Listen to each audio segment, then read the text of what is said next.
여러분, 여러분의 영적 자녀는 여러분의 희생의 열매이고 여러분의 영적 제자는 여러분의 탁월함의 열매인 것은 사실이지만 평생 동안이든 혹은 한정된 기간 동안이든 그들을 성장시키기 위해서는 그들의 영적 나이, 즉 단계에 맞는 양육과 훈련이 필수적이라는 사실, 이 원칙은 매우 중요하고 교회를 이끄는 리더가 되기 위해서는 반드시 기억해야 될 필요가 있는 레슨입니다. 다시 한번 말씀드리지만 아직 젖도 떼지 않는 영적 아기들에게 칭찬과 격려는커녕 감당할 수 없는 무서운 책망과 훈계만 해대거나 반대로 이미 커서 자기의 의지를 강하게 주장하기 시작한 영적 아이들에게 잘못을 교정하기 위한 책망과 훈계는 전혀 없고 늘상 기분 좋은 칭찬과 격려만 하는 것은 올바른 훈련 방식이 아니란 말이죠. 지혜롭게 대처하시길 바라고, 또 특별히 본인이 영적 아이와 영적 청년의 과정에 있는 사람들이라고 생각된다면 그럴수록 더욱더 리더의 많은 책망과 훈계가 스스로를 더 많이 성장시키는 하나님의 때에 맞는 교육 방식임을 깨닫고 그럴수록 더 감사히 받아들일 때 이런 분들에게는 한 단계 뛰어넘는 더 큰 성장이 있게 될 것임을 반드시 기억하시고, 그때마다 야, 내가 이제 진짜 성장해서 다음 단계로 가고 있구나 그러면서 기뻐하고 오히려 행복해 하시기를 바랍니다. 이렇게 모든 훈련은 각 영적 단계에 맞게 순차적으로 진행하는 것이 일반적이고 그 룰, 즉 규칙은 반드시 지켜져야 한다. 그런데 물론 여기에도 예외는 있습니다.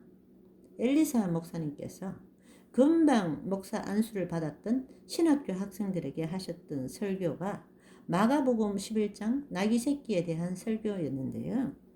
초림하신 예수님께서 예루살렘에 입성하실 때 간지 안 나게 하필 이제 갓 나와서 한 사람도 타본 적이 없던 이 나귀 새끼를 타셨단 말이죠.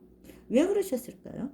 마가복음 11장 2절 3절 이르시되 너희는 맞은편 마을로 가라. 그리로 들어가면 곧 아직 아무도 타보지 않은 나귀 새끼가 메어 있는 것을 보리니 풀어 끌고 오라. 만일 누가 너희에게 왜 이렇게 하느냐 묻거든 주가 쓰시겠다 하라. 그리하면 즉시 이리로 보내리라 하시니, 이 나귀 새끼는 영적 단계로 말하면 이제 막 영적 아기인 상태를 벗어나서 사역 경험이 전혀 없는 영적 아이 단계의 사역자를 쓰셨다는 말인데요. 마태의 복음에는 이것이 나귀와 나귀 새끼가 함께 있는 것을 보리니 이렇게 되어 있어서 실제로 어미를 보면서 나귀 새끼가 예수님을 태우고 따라다니는 그 장면이 구체적으로 묘사되어 있는데요.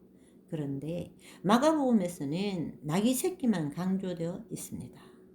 이 마태와 마가 두 사람 사이에 왜 이런 강조점이 다르게 묘사되었을까요? 마가는 실제로 영적 사춘기 때 스승인 바울 앞에서 혈기를 부렸죠. 그래서 바울과 바나바의 큰 싸움에 단초를 제공했다라는 것이 사도행전 15장에서 볼 수 있는데요.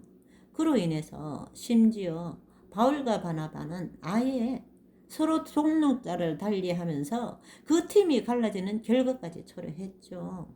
그러나 마가는 이후에 삼촌 바나바와 그의 영적 아비인 베드로의 돌봄의 결과 마가복음의 저자 그리고 알렉산드리아 교회의 영적 아비의 단계까지 성장을 했고, 또 바울의 노년을 보살폈던 귀한 동력자로까지 성장할 수 있었다라는 것을 볼 수 있는데요. 이 마가의 눈에는 경험도 없고 자충우돌의 어디로 튈지 모르는 이 영적 아이 단계의 사역자였던 자신의 과거 모습과 예수님께서 예루살렘에 입성하실 때 타셨던 이 나귀 새끼와 오버랩 되어서 보였을 가능성이 높다는 거죠. 그럼 예수님께서 굳이 어미나귀가 있었음에도 불구하고 어떤 사람도 태워본 적이 없는 이 경험도 없는 나귀 새끼를 타셨던 이유는 뭘까요? 그 이유에 대해서 아는 것은 초림 때뿐만이 아니라 재림 때까지 교회 역사 속에서 일어날 수 있는 특수한 상황 가운데 주께서 사역자들을 쓰시는 방법에 대한 실마리를 제공한다고 할 수 있습니다. 자, 특수한 상황이란 어떤 경우를 말할까요? 세상 일을 통해서 예를 한번 들어보겠습니다. 부모님이 갑자기 돌아가시거나 병원에 장기간 입원하게 되면 아직 미처 준비가 덜 된 그 집의 아이들이, 즉 소년, 소녀가 가장이 되어서 동생들을 위해서 생계를 책임지고 가정을 이끌어 가야 되죠. 영적 세계도 마찬가지입니다. 성경에서 경고하듯이 교회가 배독이나 박해기에 돌입하게 되면 수많은 영적 아비나 스승들이 배도해서 영적으로 사망하거나 또는 핍박이나 박해로 육체가 순교를 당해서 더 이상 양육을 받을 수 없는 상태가 될 수 있어요. 교회가 이러한 심각한 위기에 처하게 되면 하나님께서는 진리에 대한 열정 하나만이라도 똑바르다면 이스라엘 일대왕 사울 대신 어린 다윗을 통해서 골리앗을 제거하신 것처럼 성품이나 인격이나 그리스도에 대한 지식이 아직 다 자라지 못한 미성숙한 영적 아이 단계의 사역자라도 일단은 먼저 세우시고 기름 부으셔서 안수하신단 말이죠. 그래서 교회를 지키게 하신다는 것입니다. 예수님께서 타셨던 나귀 새끼는 그 당시에는 메시아 왕국에 대한 열정 하나만 불태우고 있던 준비 안 된 12 제자들이었죠. 그럼 이 마지막 때는 어떨까요? 바로 WCC 종교통합 배도에 반대하고 공산화에 반대하고 짐승의표를 반대하는 그 열정 하나만 불탔던 미성숙한 종들을 상징한다고 볼 수 있습니다.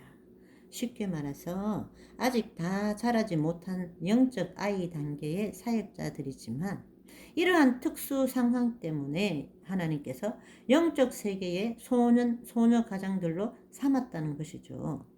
준비돼서 쓰신 게 아니라 급하니까 일단 먼저 쓰시고 나중에 성숙시키겠다는 비상훈련 방침이라는 거죠. 주가 쓰시겠다 하라. 주님이 만왕의 왕 만주의 주라는 사실을 나타낼 때 이렇게 비록 모자라는 부분, 미성숙한 부분이 있더라도 급한 상황에 사역자로 쓰시기도 하신다는 것을 보여주기 위해 나귀 새끼를 굳이 선택하신 것입니다. 그런데 그것도 모르고 교만해졌어. 예수님을 향해서 외치는 한호와 박수를 자기를 향해서 하는 것인 줄 알고 이 나귀 새끼가 갑자기 좋아서 벌떡 일어서서 의시되면 무슨 일이 일어날까요? 상상만 해도 우스운 이야기지만 실제 이런 일이 나귀 새끼 사역자들에게서 일어날 수 있다는 사실을 꼭 명심하시기를 바랍니다. 그래서 하나님께서는 반드시 그 다음 훈련 과정을 거쳐서 결국은 온전한 사역자로까지 키우신다는 거죠.